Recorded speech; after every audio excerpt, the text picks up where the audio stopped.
Γεμιστές μελιτζάνες με σάλτσα κόκκινης πιπεριάς. Χρόνος προετοιμασίας 20 λεπτά. Χρόνος ψεσίματος σύνολο 20 λεπτά. Υλικά για 4 μερίδες. Θα χρειαστούμε 2 μελιτζάνες φλάσκες, 1 κρεμμύδι ξερό, 1 κρεμμυδάκι φρέσκο, 1 ντομάτα, 1 πιπεριά κόκκινη, 1 κολοκυθάκι ψιλοκομμένο, 1 φέτα κόκκινης κολοκύθας, 1 σκελίδα σκόρδου, πιπέρι και χοντρό αλάτι, θυμάρι, δεντρολίβανο, 60 ml εξαιρετικό παρθένο ελαιόλαδο, πάπρικα γλυκιά, λίγη τριμμένη φέτα καλαβρίτων ή βιτίνας, φύλλα φρέσκου βασιλικού, φύλλα μαϊντανού για στόλισμα. Εκτέλεση: κόβουμε τις μελιτζάνες σε 2 κομμάτια κατά μήκος και με μυτερό μαχαίρι χαράσουμε ελαφρά την επιφάνειά τους σχηματίζοντας ρόμβους.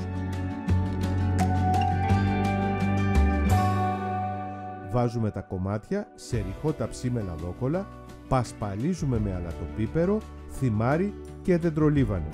Ραντίζουμε με εξαιρετικό παρθένο ελαιόλαδο και ψήνουμε σε προθερμασμένο φούρνο στους 180 βαθμούς Κελσίου στον αέρα για 15 περίπου λεπτά για να μαλακώσει η σάρκα της μελιτζάνας. Κόβουμε το κολοκυθάκι.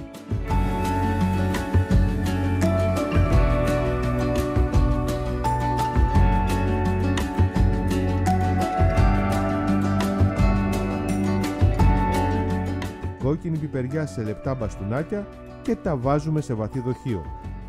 Κάνουμε το ίδιο και με την κόκκινη κολοκύθα.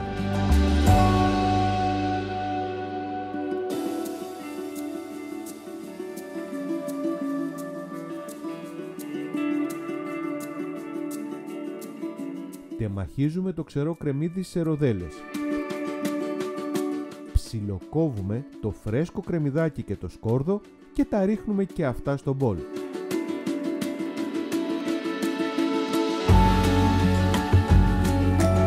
Κόβουμε την ντομάτα σε μικρά τετραγωνάκια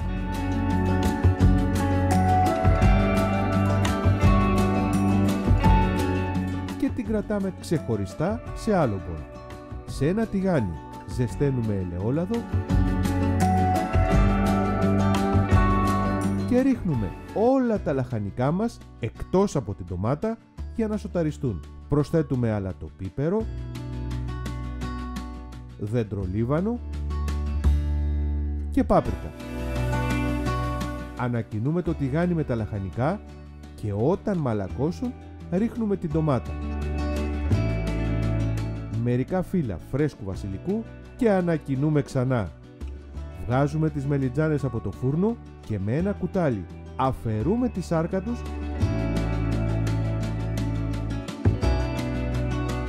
την οποία ψιλοκόβουμε και την ενσωματώνουμε με τα υπόλοιπα λαχανικά από το τηγάνι.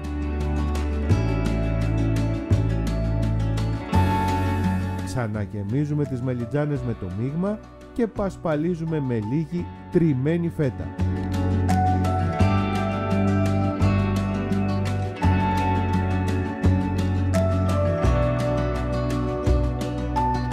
Βάζουμε ξανά τις μελιτζάνες στο φούρνο για λίγο να γκρατιναριστούν για 5 λεπτά.